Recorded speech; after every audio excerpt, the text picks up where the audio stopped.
to be educated. So I went to camp outside of Springfield, Massachusetts, is where our Camp Ramah was. So when y'all were talking about upstate New York and Portland, Maine, and New England, I have a very fond spot for that. And when I was a camp counselor, I remember telling my friends, if I could do this job, be a camp counselor for the rest of my life, I would do it. And somebody said that's called a synagogue youth director. And so I got a job up at Syracuse. I heard some of y'all talking about Rochester and all that. I know that area well. Nothing like being a Southern boy going up to a city that gets 150 inches of snow a year. I had no idea what to do with that. But I got a job there. And upon graduation, I got a job in Washington, D.C. at a synagogue with all my camp friends. And then my home synagogue in Atlanta called me to come back home.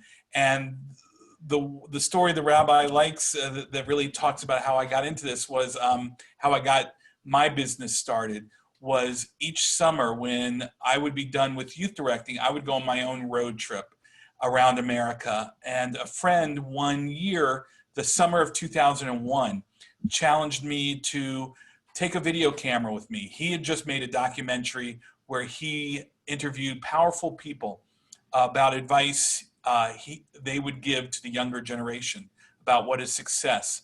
And I saw his documentary and we became friends. I saw him at the back of the theater and we just spoke for a long time. And he challenged me to go across the country with on my road trip with a video camera, interviewing people I wanted to talk to.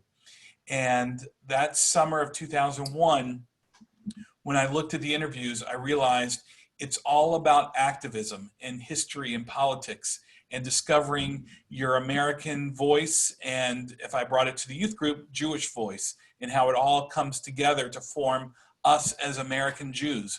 And then I realized I shouldn't film this. I should be bringing teenagers here, which is the world I know, and let them sit and talk to these people. So I created a nonprofit educational venture called Etgar 36. Etgar is the Hebrew word for challenge. And the summer of 2003, I took teenagers on a 36-day trip around America where they spoke to all sides of political issues: pro-life, pro-choice, pro-guns, pro-gun control, all to have this radical idea that's even radical today of having civil discourse and talking to people you disagree with. And right after my first summer trip in 2003, I got a phone call from a synagogue from the West Coast, a temple from the West Coast, asking, saying that they were bringing their teenagers to go across the American South to do civil rights, and they didn't quite understand Alabama. And could I help them navigate Alabama? And as I was talking to them about the trip, they just asked if I would run the trip. And so that started in 2004. And since then, we've run, this is what I get to do. This last summer would have been our 18th summer trip, and y'all would have been part of 55 civil rights trips we would have run last year. And of course, on March 8th, it all got shut down. And looking forward to hopefully it coming back, probably starting in the summer, hopefully, and then the civil rights trips right after that. So that's how I get to be able to speak to you. And I'm going to jump in because I am aware of the timing here. What we're going to talk about, the first part is going to be the history, and then we'll get to modern times. And please, if you have questions, put them in the chat and we'll get to them. But I want to do set some few ground understandings. I was about to say ground rules, but really more understanding. And that is, in 2020, you can't talk about the American Jewish community as monolithically white anymore. I've read somewhere about 12% of the Jewish community is people of color. So it used to be when I was growing up, I'm 53 years old. And when I was growing up, when you talked Jewish community, you understood you were talking about white people. Luckily, I feel nowadays you can't do that. And I think our community is richer and more diverse and just better for it. But for the terms of this conversation, when we're talking about the history and I'm talking about the Jewish community, I am talking about white Jews and white people. And then the other piece is in the 60s, in the early 60s, the big name that we know when we tie in Jews and the civil rights story is Rabbi Abraham Joshua Heschel. And he wrote to then President Kennedy a telegram telling President Kennedy that we needed to work on, and using the vernacular of the time, the Negro problem. And that he was begging President Kennedy to help raise up the Black community. And he ended his telegram by saying, these times call for moral grandeur and spiritual audacity. And I don't think we always know when we are living in a time of revolution or when we're living in a time that calls for moral grandeur and spiritual audacity.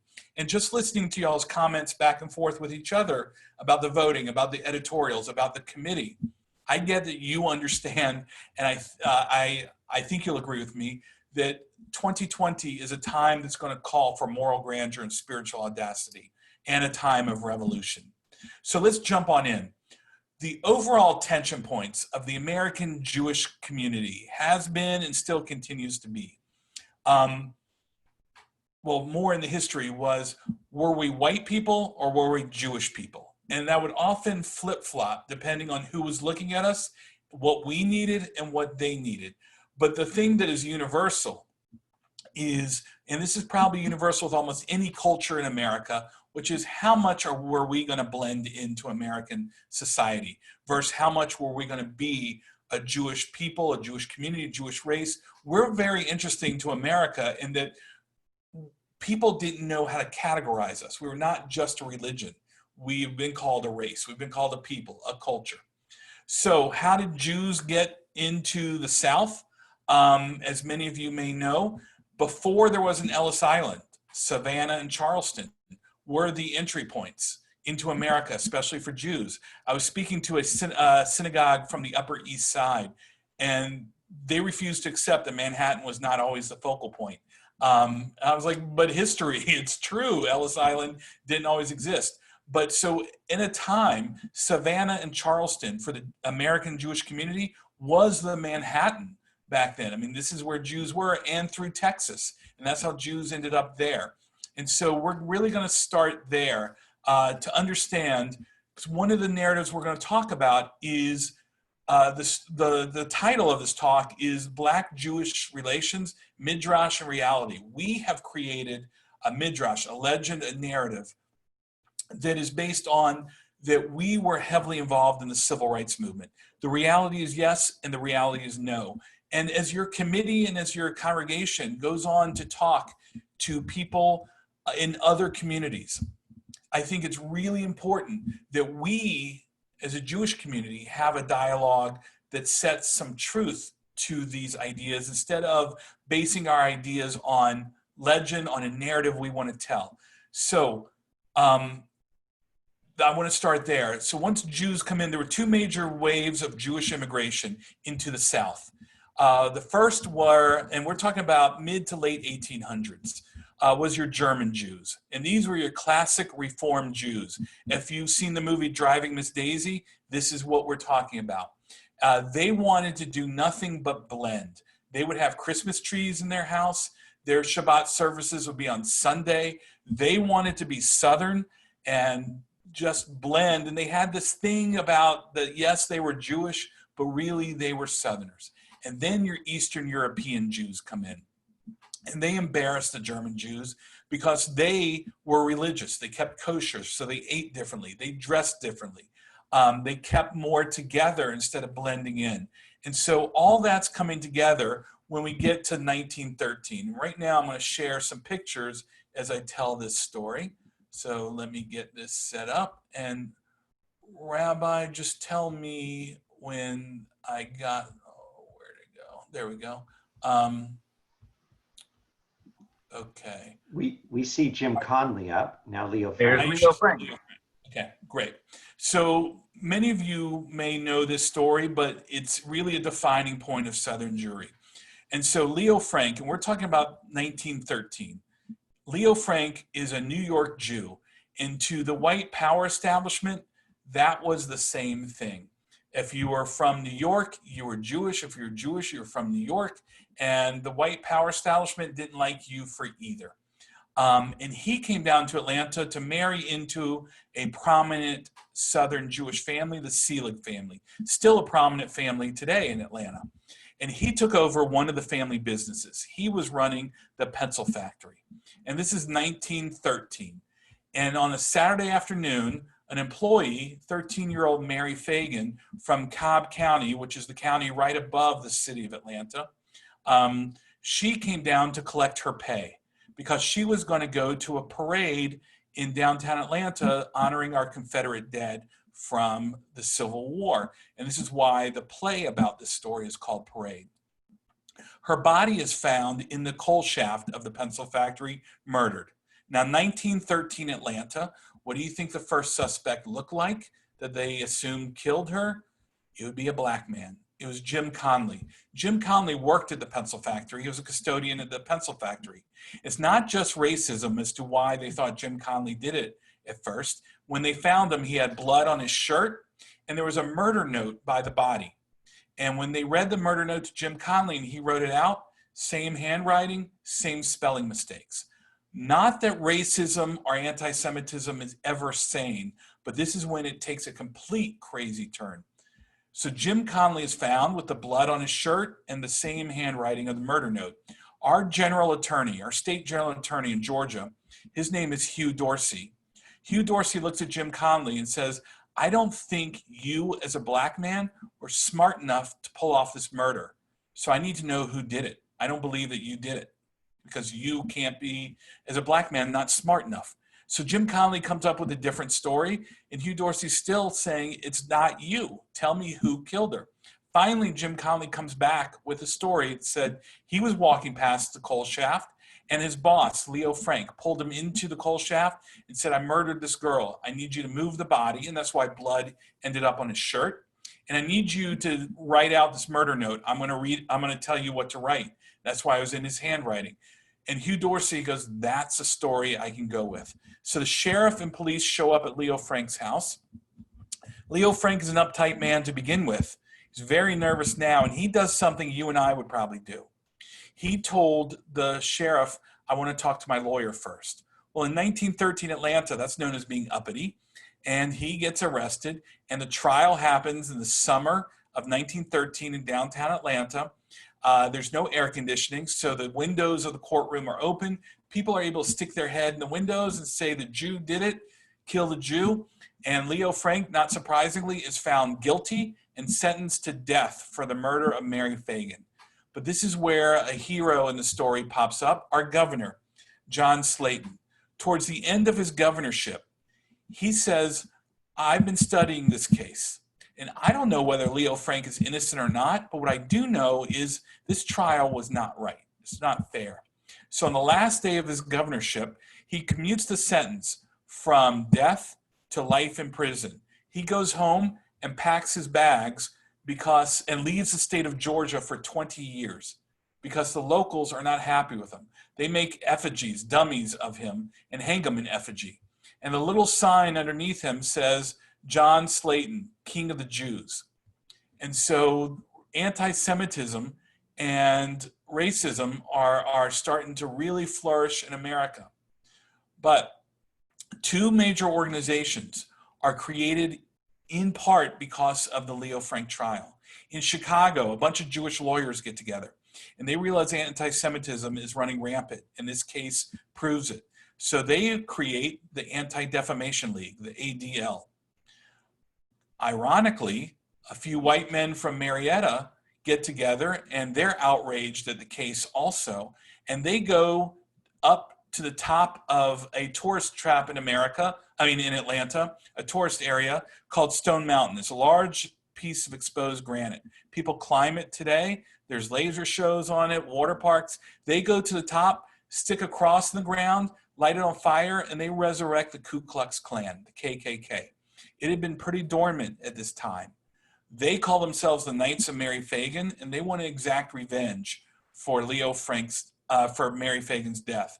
So they go to the jail where Leo Frank is held. This is 1915 we're talking about.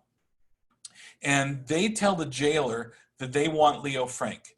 This kind of mob rule and mob mentality is well known in the black community. And the jailer said, he's right over there, have him. They take Leo Frank out of jail, put him in the back of the car, and their goal is to make it back to Marietta, Georgia, Mary Fagan's hometown, and exact revenge. Problem is, the drive takes a lot longer than they thought. I guess traffic in Atlanta was bad then too, but the drive was really long, and the sun starts to come up. And they realize they don't want to do anything in the sun. Back then, the Klan didn't like to do anything in public. So they pull off to a local farmer that they knew, and they told him they have Leo Frank in the car. The farmer said, do what you want. They take Leo Frank out of the car and out to the trees. And they ask him, do you have any wishes? And he takes off his wedding ring. He says, can you get this to my wife? We sent her to New York for security reasons, because of the trial. They, being upstanding, good Southern gentlemen, and I'm being sarcastic there, because they do that. They get the ring back to his wife, but the reason I'm being sarcastic is a moment later, they lynch Leo Frank. Now, there are 400 documented lynchings at this time, 1915 Atlanta, around the Atlanta area. 399 are black. There's one white man, and that's Leo Frank. And I also want to point out these men right here. These are social events. These people have no shame. They would show up, and look, they're smiling and publicly taking part in the pictures. And in fact, a few moments later, they'll cut the body down and they'll start ripping up his clothes, selling his clothes and parts of the rope to people as souvenirs.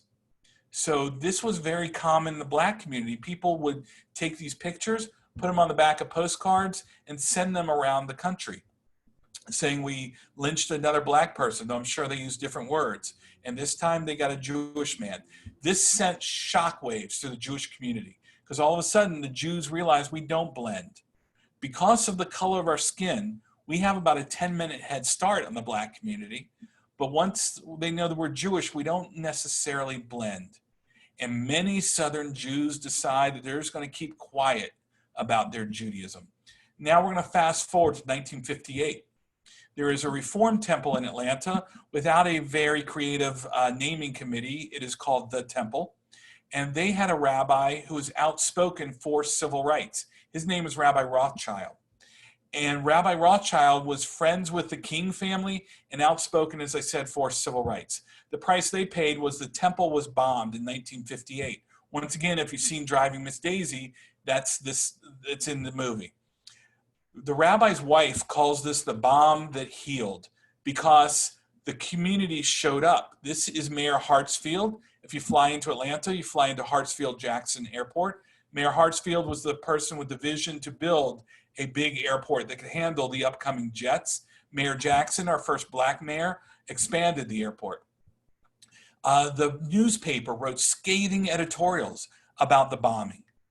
What I want to point out is the rabbi's wife calls it the bomb that healed, which is, while the bomb never should have happened, but it was the best result of what could have happened, is the community rallied around us. But black churches were being bombed in silence all the time here. So already you're starting to see a schism between the groups here of how the community treats them. And you can't really overlook, we get preferential treatment because the color of our skin. It's much easier to have us be more palatable to the white power establishment here, right? And so that brings us to really the post-World War II community and the booming of America. And this is where we'll get into the Jews and the civil rights narrative here. Because of the post-World War II, how we get the middle class and growth of America is really World War II. And that the men who were coming back from fighting in Europe, they get the GI Bill, right? And that really helps create the middle class of America. But I want to be very clear. The white soldiers got the GI Bill. Not all the black soldiers got the GI Bill. They were good enough to be sent over to Europe to fight for freedom. But when they come back, they still got to sit in the back of the bus. They can't sit at the lunch counter, and they didn't get the money necessarily. So once again, Jewish soldiers, white soldiers got the money. White soldiers got the money. And that money really helps create the middle class of America.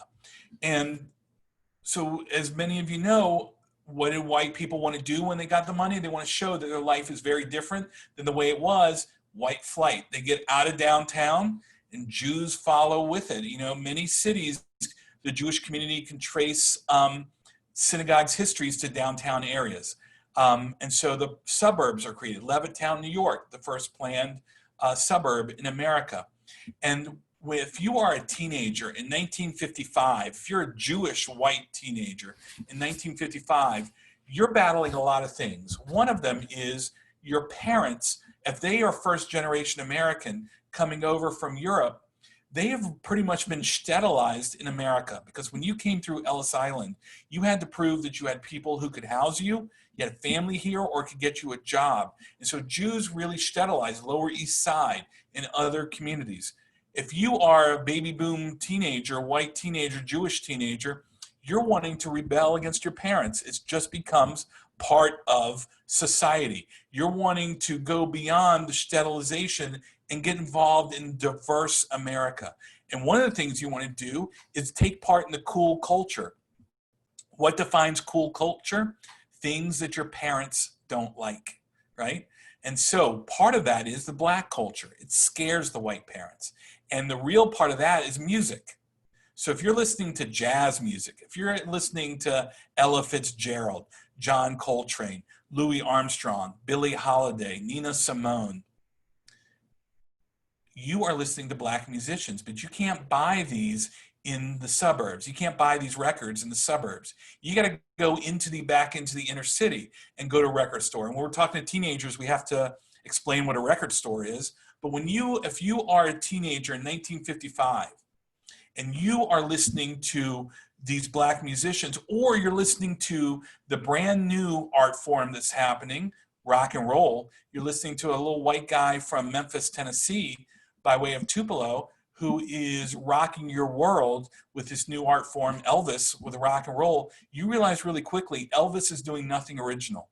All Elvis is doing is covering black music.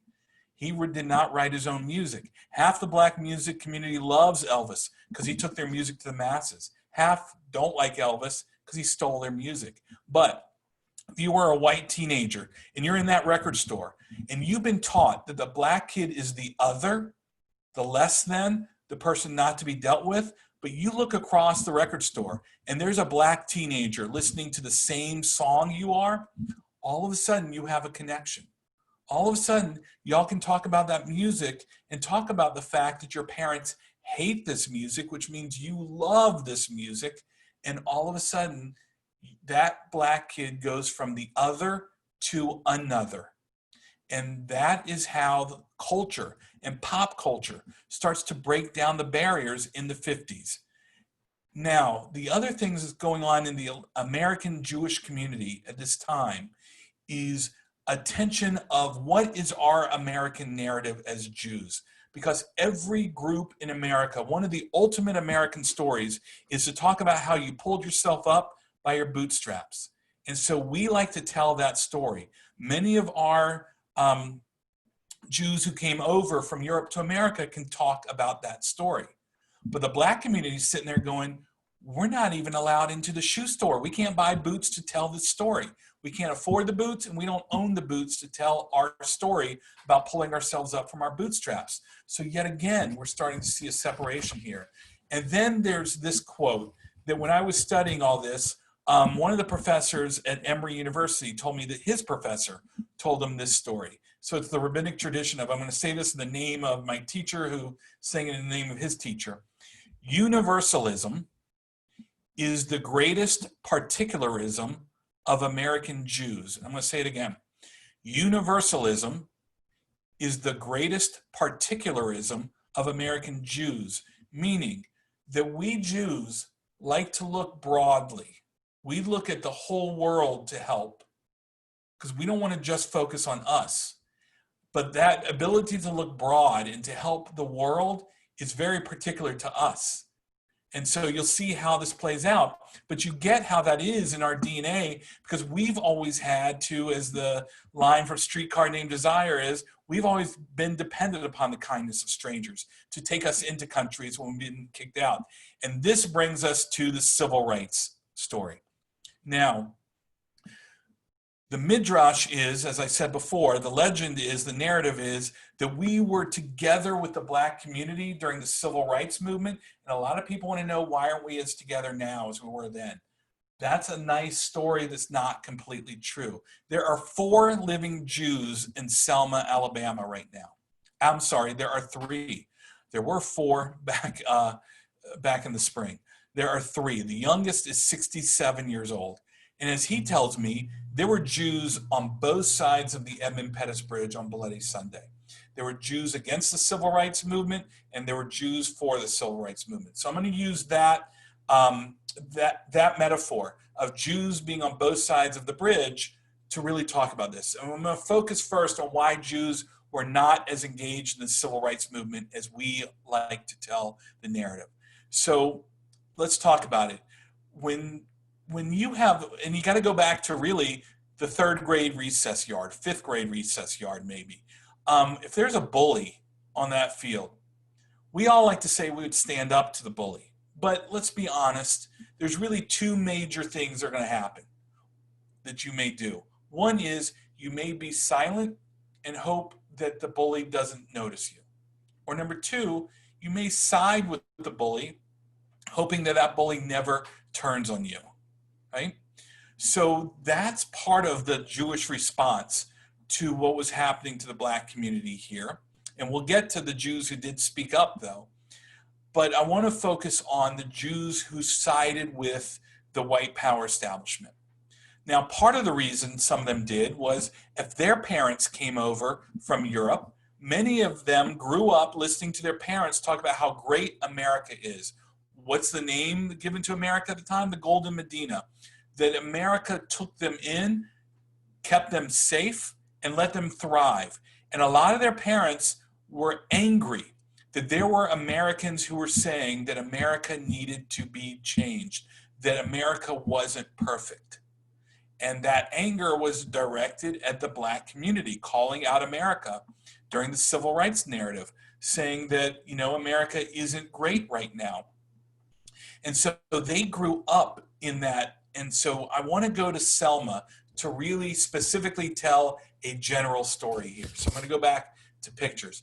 Why was Selma such a vital piece of the civil rights narrative? And it focuses on this gentleman right here named Jim Clark with the baton right here. Jim Clark is the sheriff of Selma, Alabama. Now, we often hear about Bull Connor in Birmingham. Bull Connor just got the press coverage. Jim Clark was equally brutal. He kept Blacks from registering to vote. He kept them from voting. He kept them locked up. And he was just brutal. And that's why the civil rights movement was organizing in Selma already. And so Jim Clark's right-hand man was a Jewish man named Saul Tepper. Saul Tepper's father came over from Nazi Austria. He escaped Nazi Austria. And he was one of those people who was angry that people were challenging America. They owned a department store. And even today, when we go on our trip, when we go across the Edmund Pettus Bridge into downtown Selma, if you look up to the left, you'll see a huge building with the word Teppers across it. It's the biggest building in Selma. It's where their department store was. So Saul Tepper was Jim Clark's right-hand man. In fact, Saul Tepper became the head of the White Citizens Council, which is always a euphemism for the white supremacy movement, was a Jew. Now, this Black young man is Jimmy Lee Jackson, and he's why Selma happens. The Black community is at a mass meeting talking about voter registration. And when they come out of the meeting, Jim Clark, his sheriff and police are all there. And they start beating on the people coming out of the mass meeting. And Jimmy Lee Jackson sees his 82-year-old grandfather about to be hit with a billy club and his grandmother. And Jimmy Lee Jackson grabs the police officer's arm, something he don't do back in 1965 in Selma, Alabama. He gets shot and he dies 8 days later. Now, 2 women are the head of the civil rights movement in Selma, Marie Foster and Amelia Boynton Robinson. And they're the ones who are trying to get voter registration to happen. And they immediately decide, we are going to have a march from Selma to Montgomery, which is the state capital of Alabama, in Jimmy Lee Jackson's memory. That distance is 53 miles. And they organize the march. But being two women in 1965, they can't lead the march. So they call Dr. King. And Dr. King says, we're not marching on that day. Now, students are already there. One of them is John Lewis, and one of them is Hosea Williams. Now, what happens when the old man says, don't do something, and the students hear it? They say, no, we're doing it, old man. So John Lewis and Hosea Williams are 21 years old. I'll remind you that the old man they're fighting against, Martin Luther King Jr., is all of 35 years old at the time, but he's the old man. So SNCC, the Student Nonviolent Coordinating Committee, they take over the march, and they lead the march across the M. Pettus Bridge, and they meet Jim Clark and the state troopers at the bottom of the bridge. And they're told, you have 3 minutes to go back to your church. In about a minute and a half, they start beating the people, the protesters. This gets filmed. If you look in the back of the round of the picture, you can see people with cameras, and the news organizations are there. This is shown nationwide, and a great crossing over of our communities. The national news breaks into the movie of the week that night to show this footage. The movie of the week they're showing, Judgment at Nuremberg. And they show the footage of the beatings. And this outrages America, including this reverend from Boston, Reverend James Reeb, a white man, a Universalist Unitarian minister. And he immediately gets on a plane and makes it to Selma before Dr. King even comes down to Selma, because he is so outraged at what happened. Dr. King comes down and organizes a march 2 days later on Tuesday. They march across the bridge, see the same state troopers, kneel down and pray, and go back to their church. It's called Turnaround Tuesday. James Reeb goes to a diner with a couple white ministers, and after they eat, an integrated diner, after they eat, they want to go back to the church, Brown's Chapel Church, which you'll see on your trip. The problem is they decide to take the shorter route, something I would do. They didn't realize that that takes them in front of a Klan diner, a segregated diner. These Klansmen in this picture, these three men, come out and start beating on the ministers. One of them hits James Reeb in the back of the head, and he suffers a major concussion. They want to get him to a hospital, but the white hospital in Selma won't take him because he's working on behalf of the civil rights movement. So they put him in an ambulance and take him to Birmingham, Alabama. He dies in Birmingham. These three men are tried for the murder of James Reeb, but there is a narrative being told that the civil rights movement murdered James Reeb in the back of the ambulance on the way to Birmingham because the civil rights movement needed a white martyr to outrage the white North to get involved in the civil rights story. Who created that narrative? Saul Tepper. And it gets used in the trial of these three men, and it gets them off. They're innocent. They're found innocent of the murder of James Reeb. So the other pieces that fall into place about the separation of the blacks and Jews is, don't forget, many of the slumlords in the inner cities were Jews. And those living conditions are not good, and the renters are not treated as well. But also, many of the store owners in downtown are Jews, and it's split. Some of those store owners treat the blacks horrifically and keep segregated stores. Half of the, or I shouldn't say half, but some of the store owners, Jewish store owners, are the first ones to integrate the stores and hire black people to work. And we're the ones who went to the civic councils and the Chamber of Commerce's and said, we need to integrate. So we have on both sides of the business spectrum there. And now I want to switch sides and go the other side of the bridge. How were Jews involved in the civil rights movement? I have read studies of the whites who came down from the North, something like 60% were Jewish. But the interesting question is, did they identify themselves as Jews? Today we identify them as Jews, but many of them didn't. Many of them did not claim their Judaism because they found it too limiting. They were now becoming comfortable with diversity in America, and they wanted to be involved, once again, be universalist. So they called themselves Universalists. They thought they knew anti-Semitism was a problem, but also racism was a problem. Also sexism was a problem. And so they knew that if they took care of racism, they would also take care of anti-Semitism, right?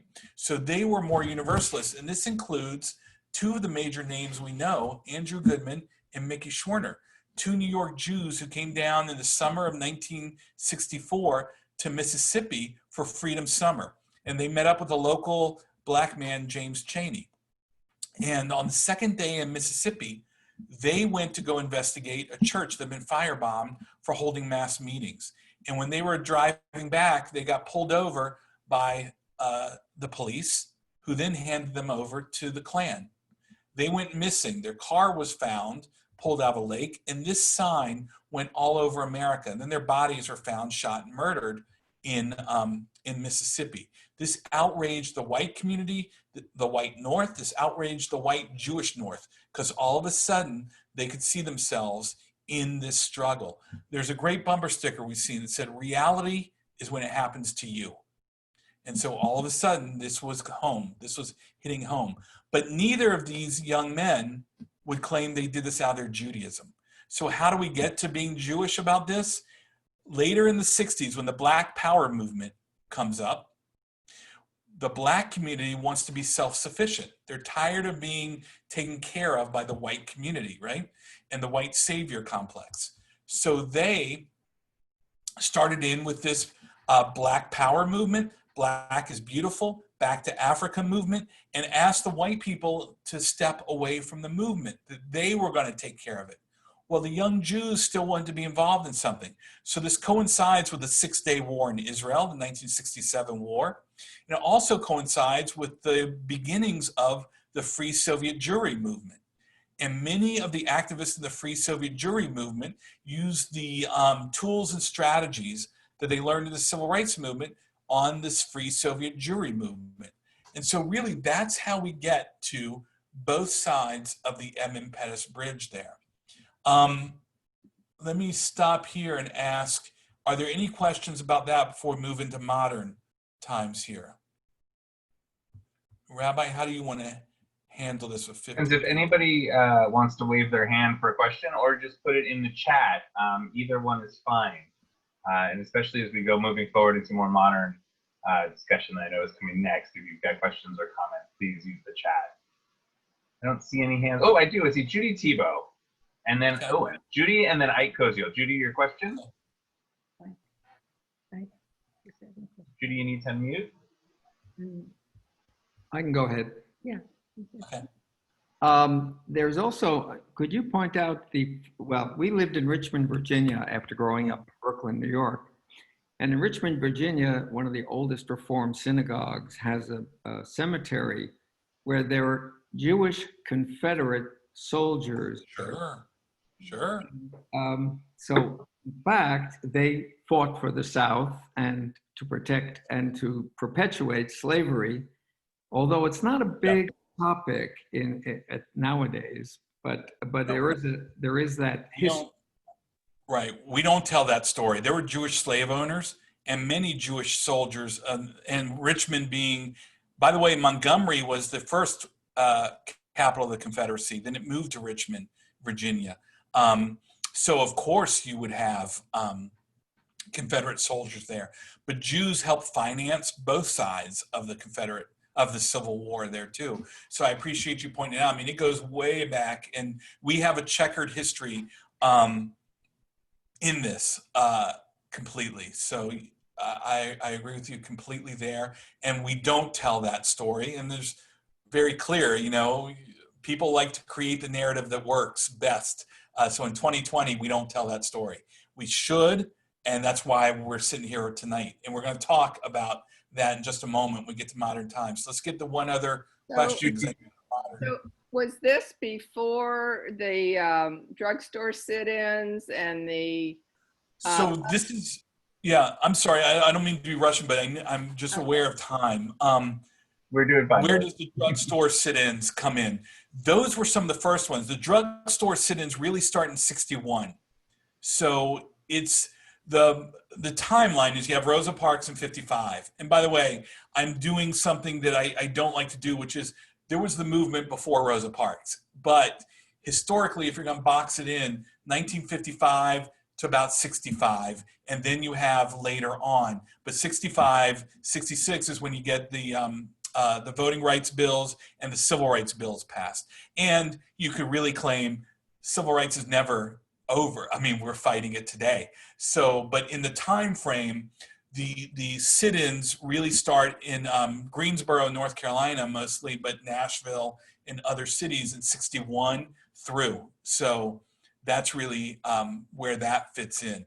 The march in Selma is in 65. The murder of Andrew Goodman and Mickey Schwerner was 64, Freedom Summer. And then, of course, the March on Washington, 63, and King is killed in 68. Thanks, Billy. Yes. I'm going to jump in with one other question before we move forward. I see that Rabbi Brenner Glickman has his hand up. When was the foundation of the NAACP and the Jewish involvement in that, and how does that fit in the timeline of when Jews began to identify, or some Jews, like you would say, would identify with the Black community and their struggles? So I could look up really quick. I don't know off the top of my head when the NAACP was started up, but clearly, I mean, we point to that a lot. I mean, Jewish involvement in the NAACP, and then of course you got to talk about people. Then we'll mention the Rosenwald schools starting up. We do. I mean, I don't want to ignore. I'm not trying to ignore that we have been a leader, a leading group in the movement. But we tell that story very well. So I'm very conscious to make sure we fill in the other side too, to be very truthful, because think about it for a second. Let's just be boldly honest with each other. How would you like to be the community, a person in a community is told, oh, you're being saved by another community? Like the Black community wanted to be empowered. And that's why the Black Power movement comes in and tells everybody, please not even please, let us do it. And so, you can understand why would you want, go to Munich, the Olympics. The Israeli government had to be told not to come over to free the Israeli athletes because it would make Germany look bad. But Israel did not like being powerless like that. We wanted to take care of our own, right? And so, and Tebe also in 76. So it's sort of the same lines of, I get that we can claim a lot, but I just want to be very careful of how that sounds to the Black community. And this is partly why we are not as together as we claim to be. I don't think Black people would tell you, oh yeah, we were together. They don't see it that way. And I think it's really important that we tell the narrative consciously and intentionally, that it's not our story. We are participants in their story. And just to segue, that brings us to modern times, which once again, to 2020, when I'm talking about modern times, I want to talk about this summer. What's going on the streets of America this summer. And right now, I do want to make the caveat, a lot of this is my thoughts, not your synagogues, not your rabbis, though I don't know if we agree or not. That doesn't really matter. So I am going to be saying some of my opinions. They happen to be correct, but you can differ in your opinion. I'm just joking there. They're just mine. I was going to say, there are only going to be no issues if we're all right. Right. This is going to be very boring. And I've worked with teenagers, so I'm used to being told I'm wrong. So please feel free to do that. But once again, the summer of 2020, not our story, but we are heavily involved. Jews are heavily involved in social movements. That's an interesting thing to talk about later too.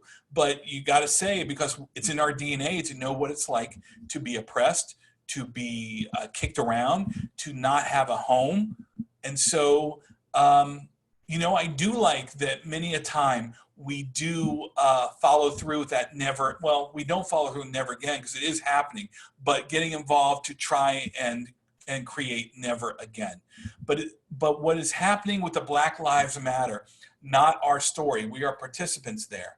But also we should be very careful, and my speakers, my Black speakers who will meet you on the civil rights trip will tell you one of the things that doesn't help the conversation or bringing the communities together is when we look at them and say what happened in Selma was wrong, what happened in Birmingham was wrong, but there's the Holocaust. If we are playing the Holocaust card on here, we are doing what one of them has called the oppression Olympics. And it doesn't work. It doesn't help. When you are struggling for your rights and your freedom, to be told, yeah, we get it because we did this. We know that. The world knows that we went through the Holocaust. We don't need to keep throwing down that card. That's a big card to play. So we know we're there because of the Holocaust. We know, and by the way, if we just talk about slavery, I've heard somebody answer, wow, if you got to go back, 3,000 years, that's a long time. And I got to tell you, for young people, the Holocaust is a long time ago also. We're moving on to 70 years. I would ask the question, what have we done since the civil rights movement to be ingrained with the Black community? Perhaps we need to look at modern times too. And so one of the things I want to bring up is if we want to know where the world was in the 30s in Europe, or more modern, where was the world after the shootings in Pittsburgh or the shootings in San Diego?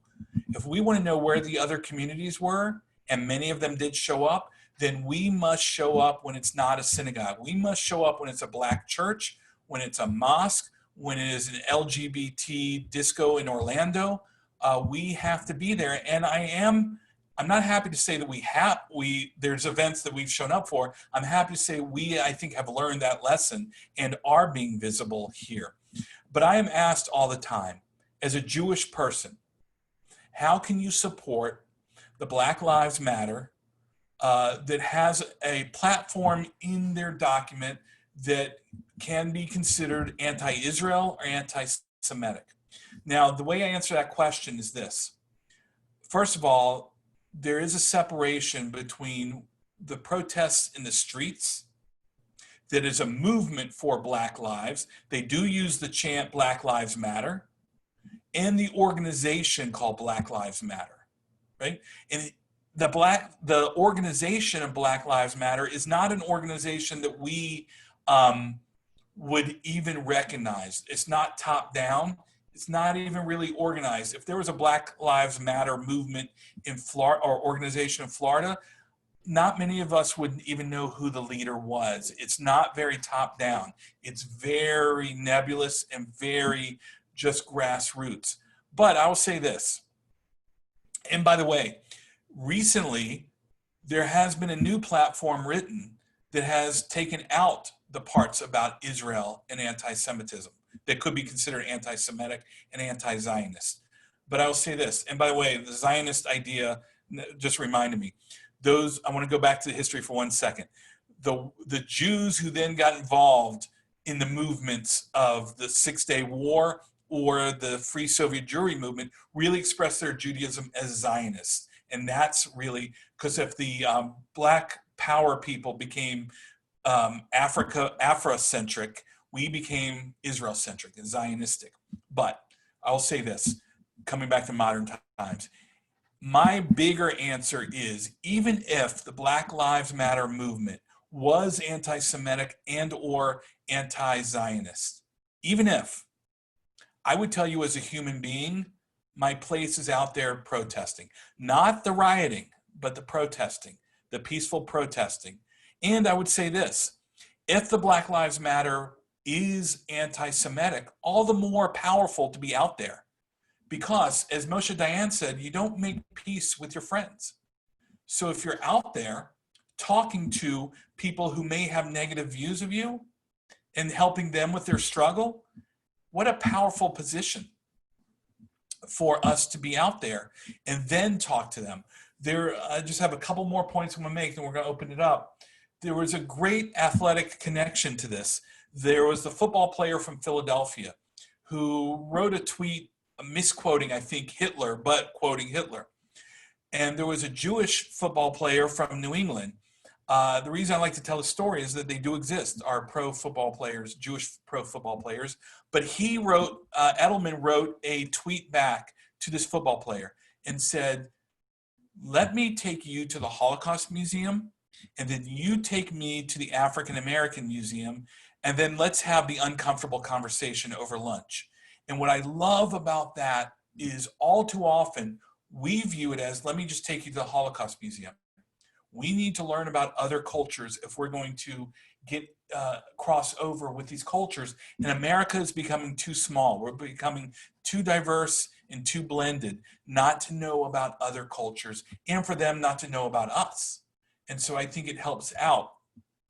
But I want to say this part too. Our entry to the golden rule is in the Torah, love your neighbor as yourself. But then in the Torah, it does talk about take care of the widow, take care of the orphan, take care of the sick. The rabbis like to teach that there are no superfluous words in the Torah. Every word is there for a reason. So of course the question would be, if you're saying love your neighbor as yourself, why do you have to then mention the poor, the widow, the orphan? And the rabbis go on to say, because there are certain parts of our community and certain parts of the community that at certain points in their life are more vulnerable than others. And one could argue in 2020, summer 2020, the Black community right now is more vulnerable than others. And if we truly believe that all lives matter, then Black lives also have to matter for that to be true. And so, you know, we didn't just say free all Soviets. We said free Soviet Jewry there. So it all comes together. And I want to end with these two things. One is, so how did Black Lives Matter start? It starts out of Ferguson after the riots in St. Louis, and the protests in St. Louis.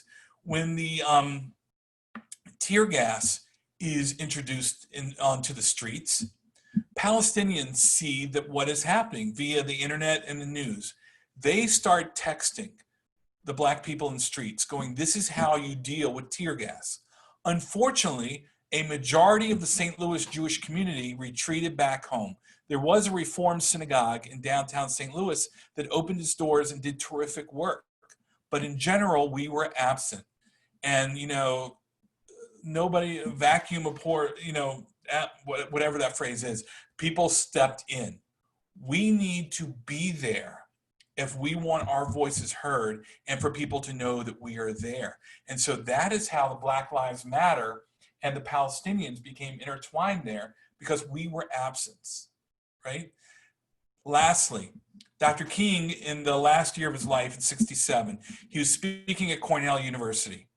And he didn't end, he said this line, but I'm going to end with this. People hate each other because they fear each other.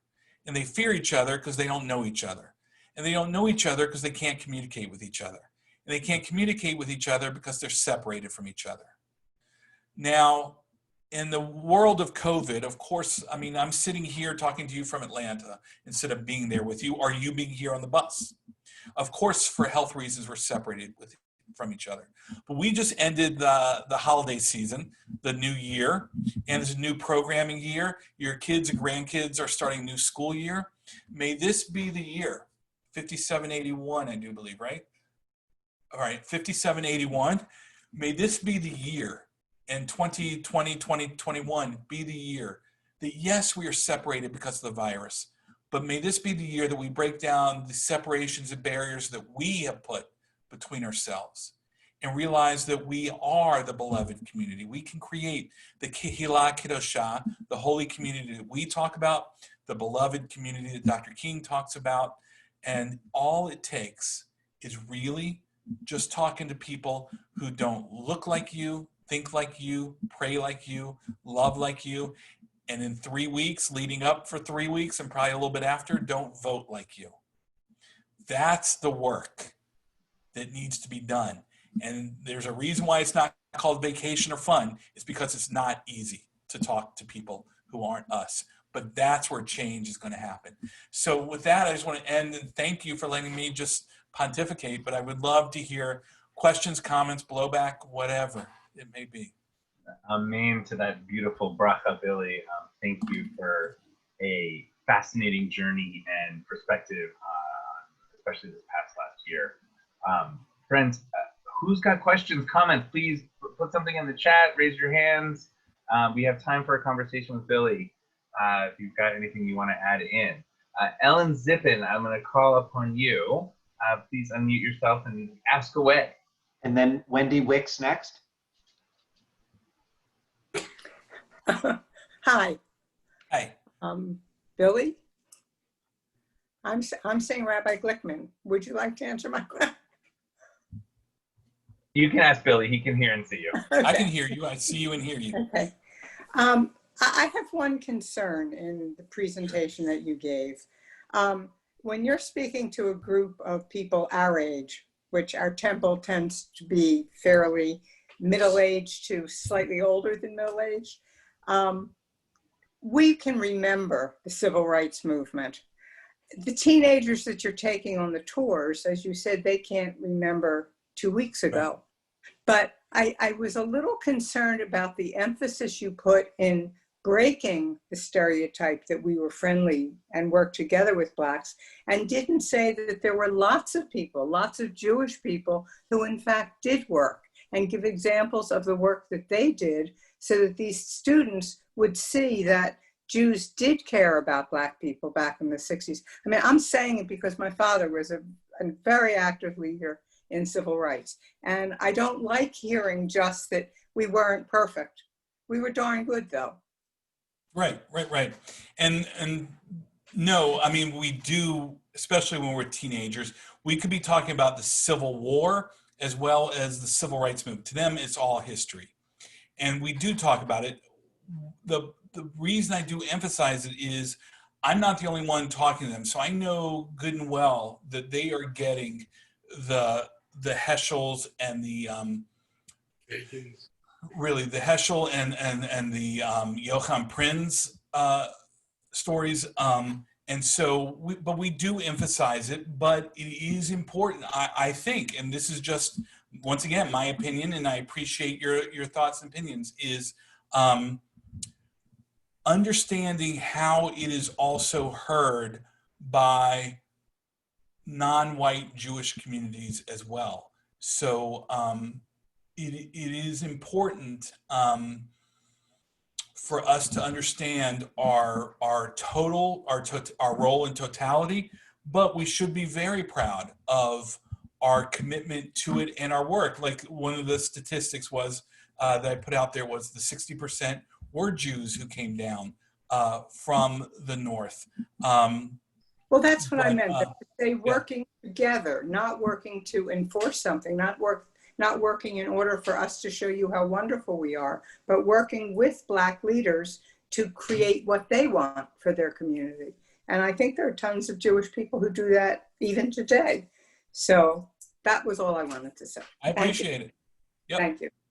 Can I, Wendy, before you jump in, I wanted to add another question just on the same topic. And speaking about teams, I'm wondering in particular what you find in the last couple of years. What was the most resonant, either story or discussion or just topic? What are the teams that you're getting a chance to speak to? What is their number one most passionate thing? For teenagers, I think that for a large number of them, it is the intensity of hate. I don't think that they understand the intensity of hate. A lot of their questions are, as only young people can ask, is why? How'd that happen? I mean, even from, I will say, so my nephews and nieces are in their early 20s. I am pleasantly, and stronger than pleasantly, I'm thrilled to see how comfortable they are with diversity. So when I grew up, so once again, I grew up 70s, 80s. We had what I called, everything had to be what I called the McDonald's commercial, which is everything you saw had to make sure that everything was represented. So every commercial had a female, a male, a Black person, an Asian person, and by the end, somebody in the wheelchair rolls up, because they had to break down that wall because you didn't see that all the time. My nephews and nieces could be with 5 other white people, and they don't see that as wrong or that they need to diversify their group, because 30 minutes later, they very well may be with a totally different group. So I think they are so comfortable that I think we are very cognizant of making sure diversity is happening, whereas they are much more comfortable with it, knowing that they have diversity. And by the way, to them, talking Zoom is, while to me, I'm like, I'm not really having a social gathering with y'all right now. This is very artificial. To them, this is as real as sitting in the room together. So once again, they don't have to be living in a diverse That's why neighborhood. they can understand them. So that is what they have a really hard time grasping, how that hatred can just be there, how strong. Why don't you? I mean, and clearly it's getting lost on them a little bit on voter suppression and all that. But they're looking at, how can you prevent people from voting? Why would you do it? Why would you stick dogs on them, hoses on them? Also, I think what is really strong for them is to see how young the kids, the kids younger than them, their activism in it. You know, Dr. King and the movement knew that to go after the schools, because if you integrated the schools, it was over. Once a first grader is sitting with somebody who doesn't look like them, it's natural. It's what's done. Thanks, Billy. I think Wendy Wicks had a comment. And again, if you have a comment or a question, please put it in the chat. I think many of us that are on this conversation now have lived in various southern cities throughout our lives. I mean, I lived in New Orleans and Memphis and Richmond. I was in Richmond during the 70s, where I was the token white at a Black agency, which was a fascinating experience, to be in the capital of the Confederacy 10 years after the Civil Rights Act, which still was not being fully enacted there. Sure. But the thing that I really wanted to comment about is when I lived in Memphis, and I don't know if you notice I'm wearing an Elvis shirt today. I see it. And I didn't even think about it when I chose it today. But anyway, one of the things that we did in the synagogue there is, with the students post Barn Bat Mitzvah, we took them on a trip to the Civil Rights Museum, the National Civil Rights Museum, which is amazing. And I imagine that's one of the places that you must have on your tour. Absolutely amazing the way they've laid it out with the history of what happened. And then we had speakers come in to talk to 8th and 9th graders. They were speakers. They were people who knew Martin Luther King. And they shared stories about what it was like as young adults during that time. And personalizing it made all the difference in the world. It's one thing to go through a museum, but it's another thing to talk to the people who were there. And you know, you can do it with movies and films and stuff like that. And unfortunately, a lot of those people are no longer with us because they're already older, or they're too frail to be talking. But many of them are still around. And I don't know if that's something, when you do your tours, do you have the opportunity to have speakers like that? Yeah, that's everything. I believe in the power of story. So, but this is where the two communities come together, much like the Holocaust survivors. The civil rights heroes and sheroes are not getting younger.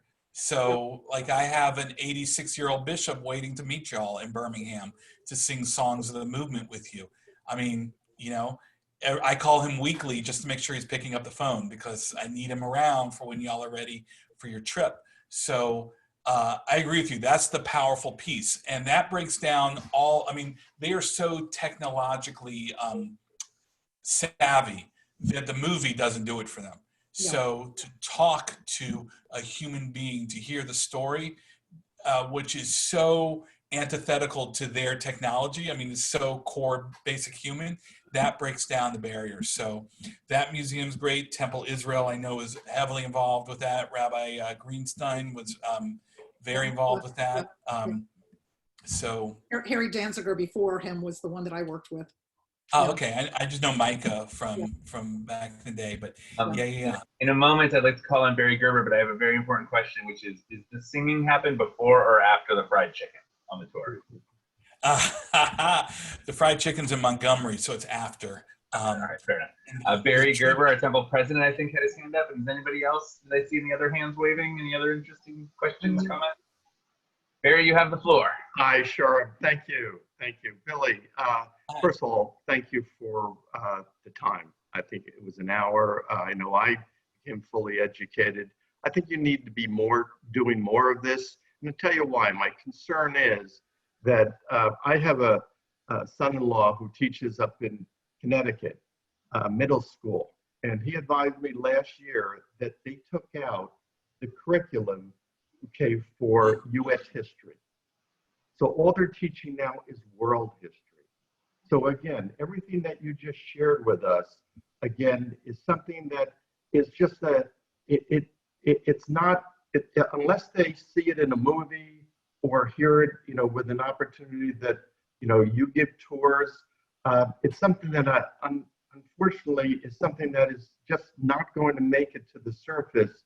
And, it's a great concern because again, it's very easy to forget exactly what happened back in the 60s and 70s when, not only was the Black community affected, but again, the Jews are oppressed. But again, we're talking about something that, is U.S. history that our current generation and the ones that follow us aren't learning about this vital information. That's a big concern. I appreciate you saying that. And I don't mean to rush you, but actually, you said I need to do this more often. I'm about to do it in 10 minutes with some high school students soon. So, but I will say this, the other piece that's part of this problem too is Northerners assume it's a Southern problem.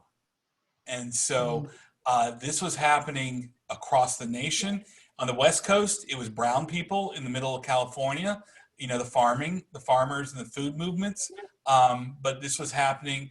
Dr. King said, I marched in Alabama, Mississippi, Georgia, the place I feared for my life, Chicago.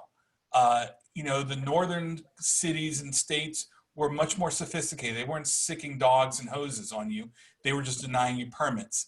But Boston and Chicago, some of the most segregated cities today, so the big thing we're trying to break down too is that it's way too easy to say this is a Southern problem. That's ignoring our own issues in every city. So I appreciate you acknowledge that. We're trying to get out there.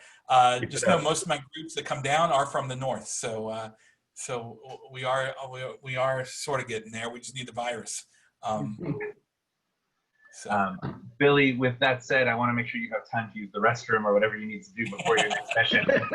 So I want to close with a thought and then offer a chance just to say thank you to you for your time and your dedication to important work.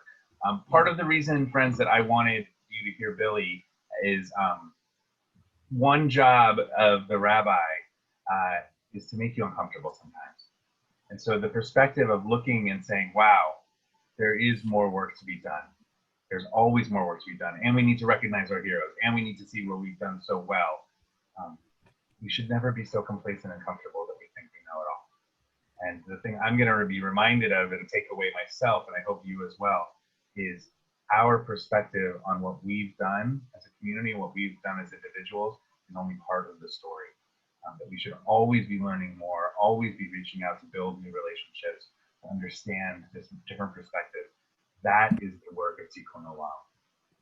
When we can do that and connect with other souls and communities, it is for the good. And so I'm grateful that you all showed up to listen, to learn, to ask questions. This is a good thing. I hope that you all are inspired to think, to ask, to learn, to read, to watch, and hopefully to join us on a bus trip in the not too distant future with Billy and Etgar 36 so we can all eat fried chicken together. Billy, on behalf of all of Temple Emanu-El, I say thank you. Friends, if you could show them your hands as a sign of thanks. There's lots of nice comments for you in the chat. Billy, we hope we'll see you soon. And friends, Billy's got to run, but we can stick around for a few if you'd like for the after party. Thank you, Billy. God bless you. Be well. Thanks, everyone, for coming. This is great. Thank you. Oh, I'm looking at some fascinating comments. Mona, do you want to share with the group what you shared with me in the chat? All right. There, I shared several things. As a kid growing up in the 40s and 50s, came into schools that were integrated. And the Jewish kids, it's according to where your school was. I started out in a basically Jewish school. We got rezoned to one that was more Irish and Black.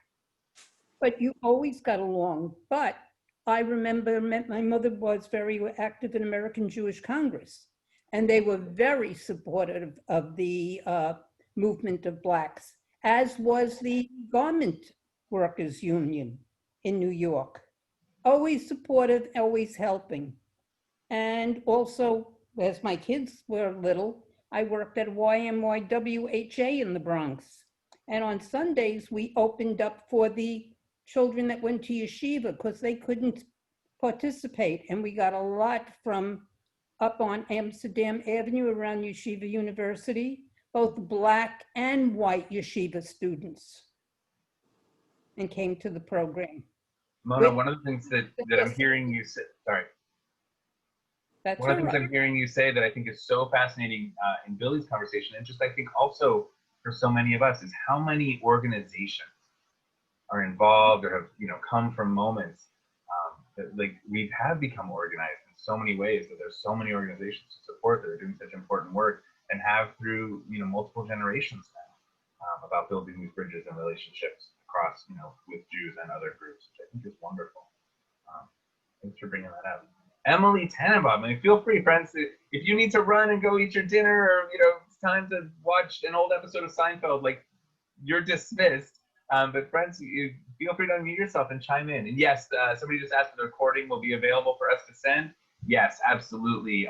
If not before, it'll be in Tuesday's Temple email. But I can also send you a copy. Alice, I'll make a note for you. Emily, did you want to say something? Yes, I heard that the description of a teenager in the 50s described very differently from my experience. I'm originally from Chicago. We lived in what I called a Jewish neighborhood. It's not that it was all Jewish, just there were quite a few of us, and we were not a minority in the public schools. I went to elementary school in Hyde Park, which is near the University of Chicago, and then we moved to South Shore, where on the high holidays they could have shut down the schools and it wouldn't have made any difference. My love was not the Black music, it was the folk music and the classical music. I was a classically trained pianist.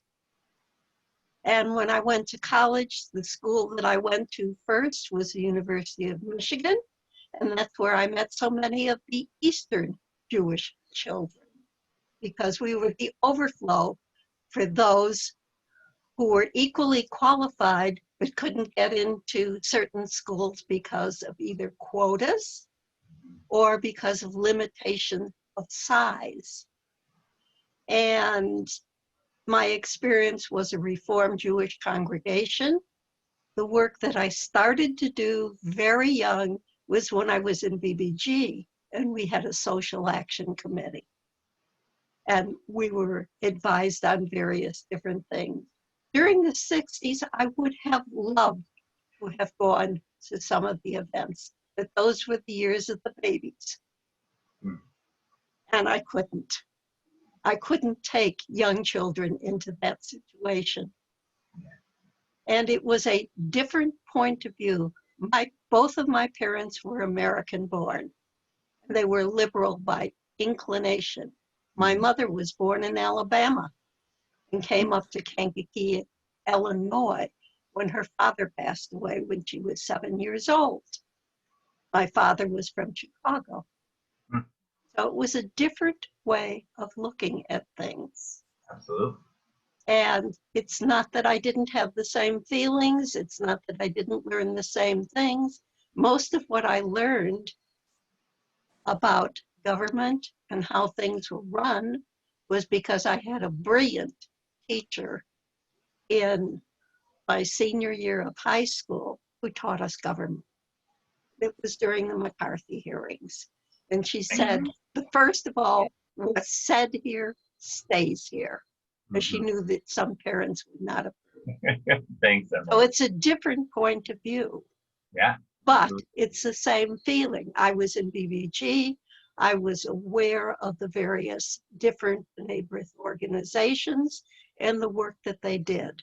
Thanks, Emily. I'm sorry to cut you off. I see some other hands. Judy, Judy Levy, and Susan Rosenbaum. Did I see your hand as well? Please feel free. Actually, it's interesting. When I was in school in the and I'm a little younger, so I was born in '61. And when I was in elementary school, and this was a big controversy, they started in Rochester, New York. They started this urban suburban program because in Rochester you had the city of Rochester, and then you had all the suburbs around it, and the city, and each had their own school district. So the city was a little more, probably not when a little before me, it wasn't as mixed, but the city, people were sprawling out into the suburbs, and the city was, left more heavily Black population. So what they did was people from the city, usually African-American students could apply. And I think my district was one of the first to be involved in the urban suburban program, and they would select them and they'd be bused to the suburban schools to get educated. And it was very controversial. And actually my mother my elementary school was small. My mother, so these kids, if they wanted to participate in something after school, they had to kind of have a sponsor. So my mother sponsored one of the girls, and I'm still on Facebook with her today. We went all through school together, so that if she wanted to join Brownies or Girl Scouts, she would come back to my house afterwards, and then her mother could pick her up because there would be no bus back home. And so I kind of grew up, my parents were just like, it's like, it was kind of a strange thing. I didn't think about it, like there's only, in elementary school, there were only 2 classrooms of each, and there were only like 4 African-American kids. Thanks for sharing that, Judy. I'm glad you still have that relationship. That's wonderful. Susan Rosenbaum, and then Hal, are you stretching or do you have your hand up? Gary and I took the RV last year to Montgomery. We went to the National Memorial for Peace and Justice and the Legacy Museum, it's got the same kind of feeling that you have at the Holocaust Museum. When you see the different jars of where they took soil, where people were lynched, and when Billy was talking about the lynching thing. And so, I'm sure that'll be part of what his tour would be, which would be absolutely amazing to hear his perspective. But I was sitting there with tears on my eyes, and I was talking to the docent that was there, an African-American woman, probably about 60. And she said that the governor of Alabama, because the museum had just opened, I guess, within the past 2 years, had not come to the opening, had still not even been to the museum since it had been open. Just to show you how bad things still are there. But it is it's very difficult to be there, but it's one of those things like the Holocaust Museum that's worthwhile doing.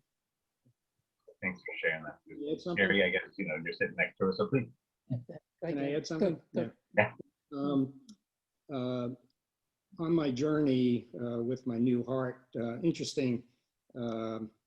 I found out something interesting this past summer and communicating, but with some further communication, still anonymous with my donor family.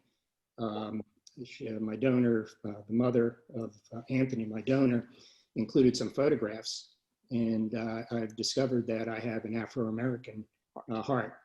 And one thing I've learned on my journey through LifeLink, the organization I volunteer for and donate life, is the barriers are cut down. Talk about Blacks, you talk about Latinos, Hispanics, Muslims. Body parts are interchangeable. And it's opening up a whole new perspective to me. And I gotta say, even before finding out, Black Lives Movement means a lot to us, but it's even taken on a greater meaning. So hopefully shortly I'll find out if we're going to be able to have direct communication and take this to another level. So this kind of works into this whole thing that's going on. It's a whole new journey for us. I'm picturing your 22andMe account getting all kinds of wacky now, knowing that. That's amazing. Thanks for sharing that story, Gary. We're so glad that you're helping today. Ellen Klein, please. I just wanted to share that Rabbi Alan Schwartzman of blessed memory was a longtime congregational rabbi in the South during the civil rights periods. And he talked about the conflict that was presented to rabbis who wanted to speak out in favor of civil rights from the pulpit, and their congregants threatening to fire them if they did. It was a very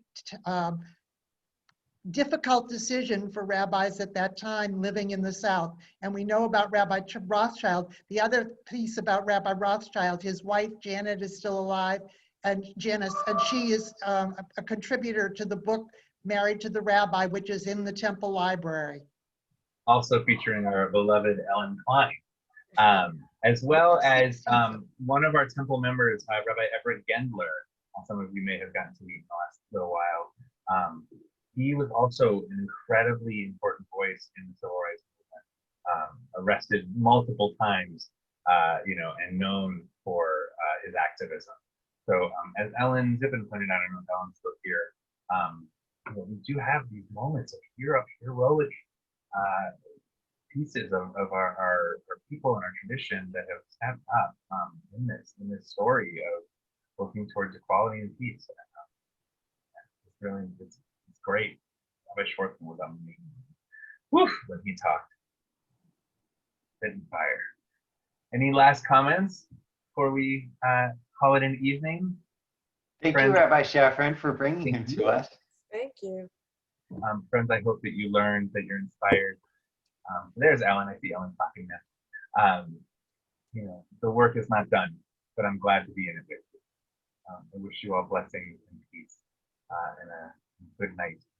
May you be inspired, and we hope to see you again very, very soon at any one of the numerous temple events coming up pretty much on the daily. Yeah, this Friday is going to be a guitar Shabbat. So it will be featuring Dan Cartledge entirely on guitar, no keyboard. So it might feel like that folk music you were talking about. Friends, have a wonderful night. God bless you all. We'll see you soon. Thank you so much. Thank you. Can't wait to do it in person. And our social action committee. Thanks again, all. Thank you. Very informative. Very, very informative. Thanks, Carol. Thank you.